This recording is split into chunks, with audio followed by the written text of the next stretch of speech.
Hey everybody, it's In the Stars. I began to contemplate this morning everything that we've discovered up to this point. We discovered that DNA makes up two opposing strands, a 5-strand and a 3-strand.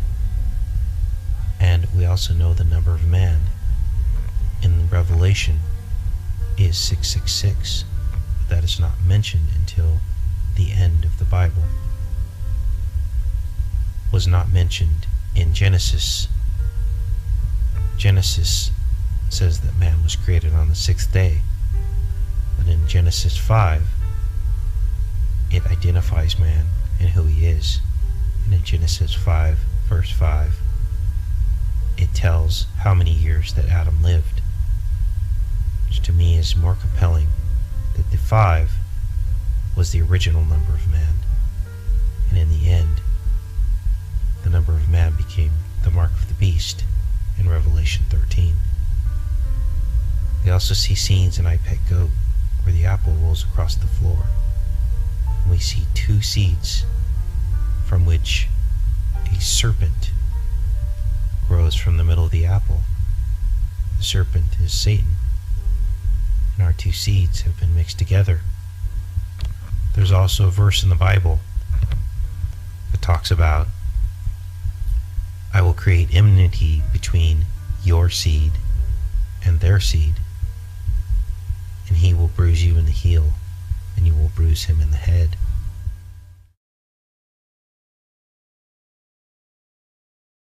There's an alternate translation of the book of Daniel, Daniel 12:11, which says that from the time that the position of employment is taken oath until the idol of terror is placed in the hallowed fortress shall be 1290 days. So we actually saw that happen right here, and it says that that blessed are those who long for and reach for the 1335th day, which ended up being the Feast of Trumpets in 2012.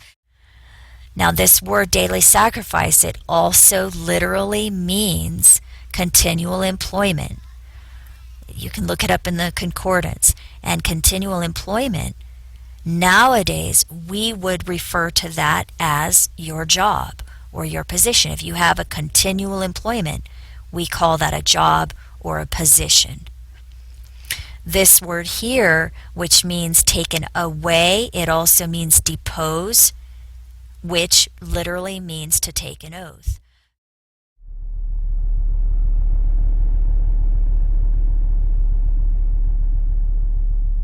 Hey everybody, Dutch Sense here. 4:50 p.m. Central Time on Wednesday, February 27th, 2013.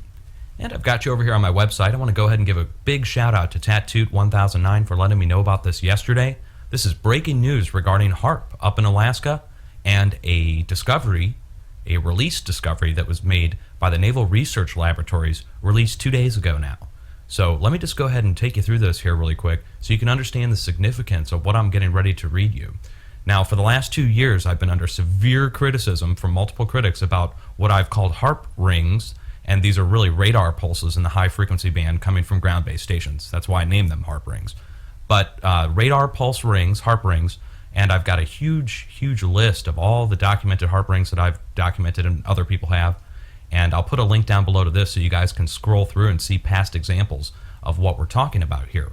But for the longest time, people said it could not be done. Radio frequency could not be used to generate any kind of plasma in the atmosphere or in the ionosphere, and that it was solely for research purposes. Well, the U.S. Naval Labs have basically admitted, as of yesterday, that they were able to generate a multiple kilometer wide plasma bubble and sustain it for over an hour using 1.44 megahertz to 4.34 megahertz. And they give the resonance, they give the frequency. Now this is important because NEXRAD radar, let me take you back over here, NEXRAD radar, my original observation was that high frequency pulses were being emitted from ground-based radars, which were having a weather effect, a heating effect around the area.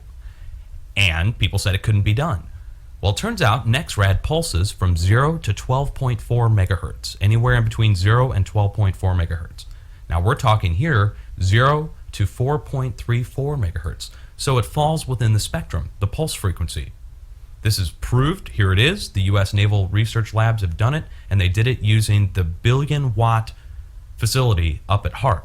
Now, that's over a very large area. This is generated very high up in the atmosphere. Now, what we're seeing here with radar works at about 750,000 watts after it goes through the klystron tubes, 750,000 peak watts. And so we're looking at smaller versions of the same facility.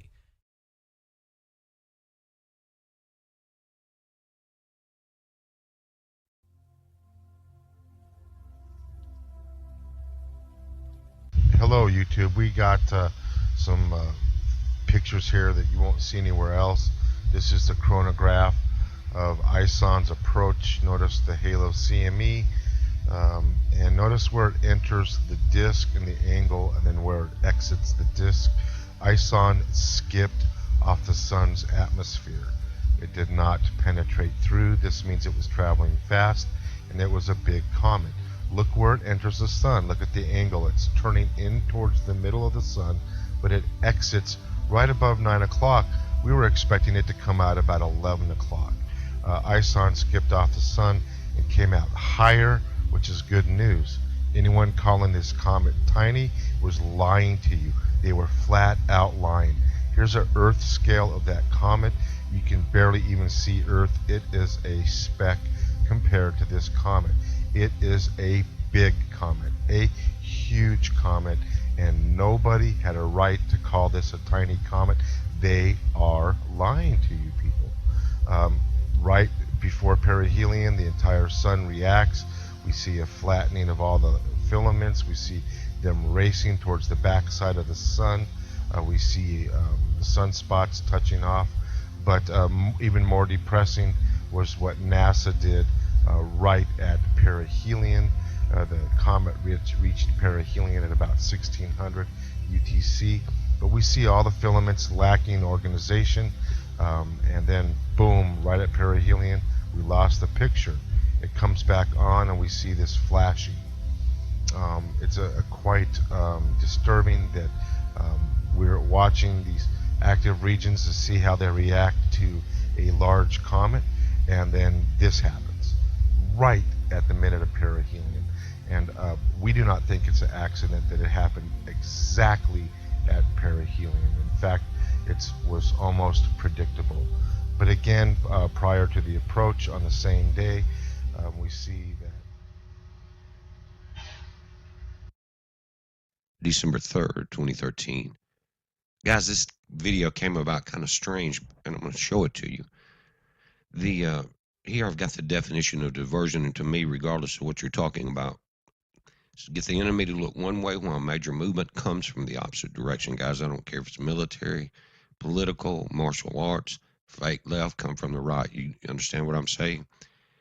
Now, ISON we were told by mainstream media before YouTube started talking about it, that ISON would be the comet of the century.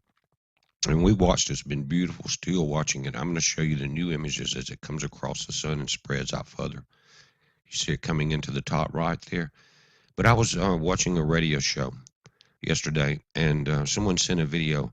But anyway, this whole time, guys, they were going to all the trouble to move the SDO cameras, get everyone to look, get everyone that had ground-based images to watch ISON on the 28th. Send their images in, get everyone's attention. Do not look back. Do not look back. Look at the sun on the 28th. Now you're seeing a smudge ring on both images. See that circle? Well, that's after these images were scrubbed.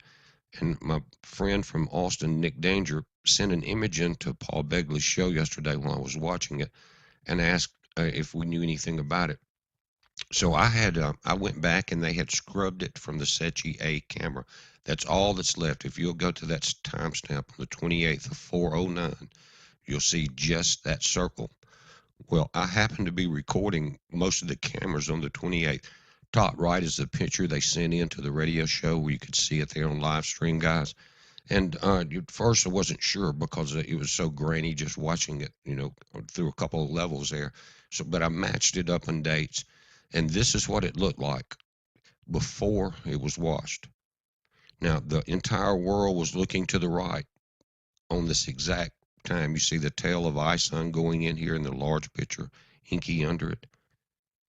Okay, the whole focus of the entire world was the opposite direction.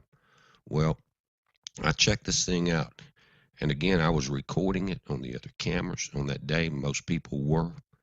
And before they got back to the Secchi HI-1A camera, I went back and I got about 4 clips. This thing came in from the left. I was checking it on this gray camera because it will eliminate almost any lens flare that you're dealing with. Okay? But why would they scrub it on the left side, guys? This object, don't know how big it is, came in from the left. They knew the timing it was coming in.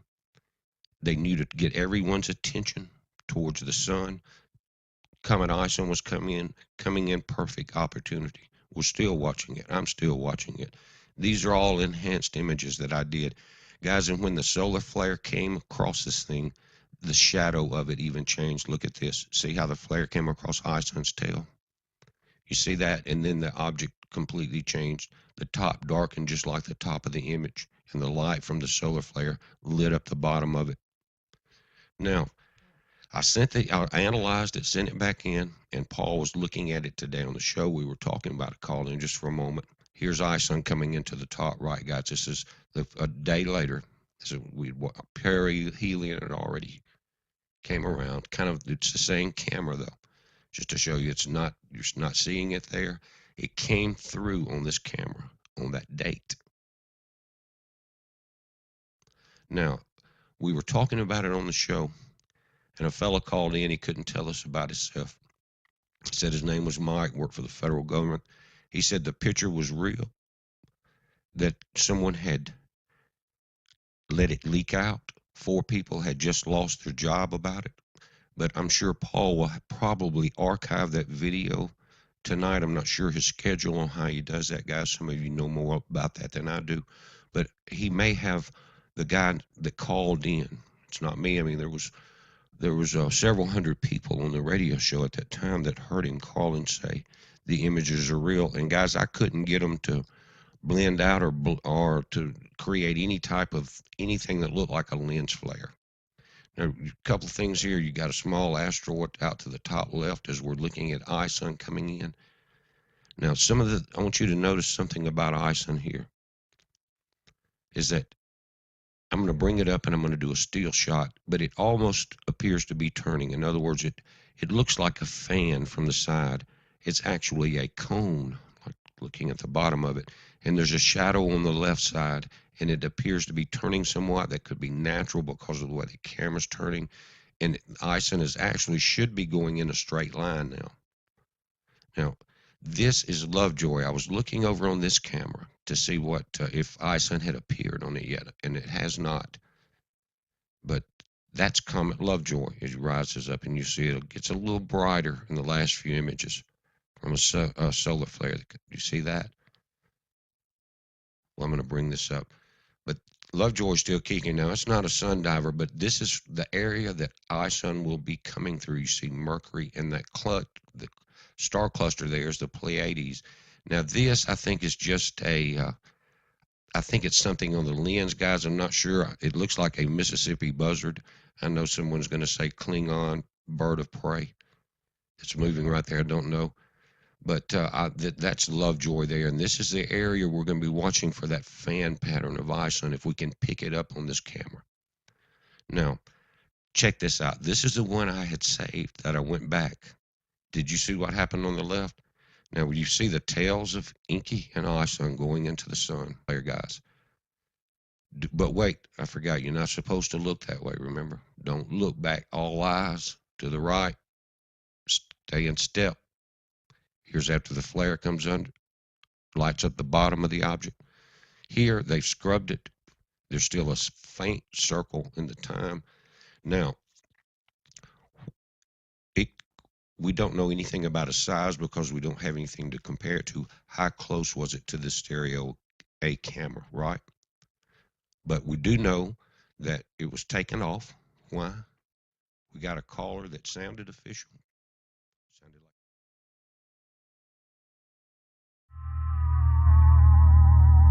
Leave your cocoon for good without fear.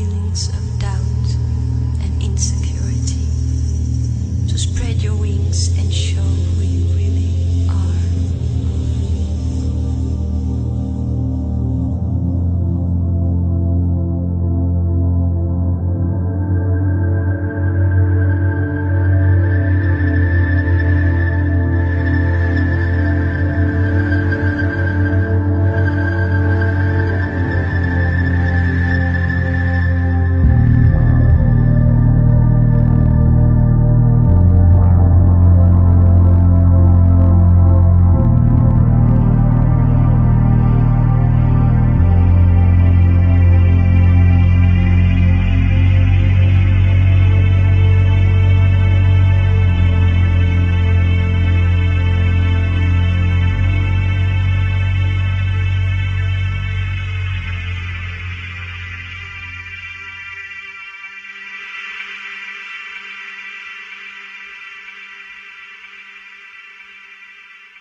every other point. The beauty of this, and indeed the entire process itself, is that God cannot make a mistake. It is simply impossible.